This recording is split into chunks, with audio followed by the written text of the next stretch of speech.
урматтуу МЧСтин өкүлдөрү да айтсаңыздар, веерный отключениялар азыр Кыргызстанда болуп жатабы, свет өчүп жатабы?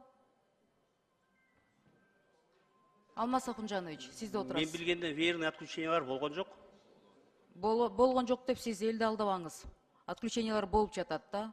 Майнинг фермалар жабылды, жабылган жок. А бирок веерный отключение болуп жатканда, холодильниктер, бытовой техника күйүп кетип атканда, мамлекет тарабынан бир да холодильниктин эсебинен компенсация болгон жок.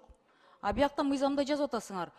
Таштандыларды, жанакы бытовой отходдорду, ошолор менен жол жээгинде жылынабы, жада калса үйүн ичинде ошолорду эметеби, экологияга зыян тиет деп мүмкүн ошого тактап атасыңар. Ошолордун баарын штраф салабыз деп. Штрафтарыңар деген 5000ден 1 миллионго чейин. Биз аман калабызбы? Бизнестин жарымы камалып отурат. Ооба, аман калабыз. Калгандарын штрафтары менен түйүнө жетейин деп атасыңарбы?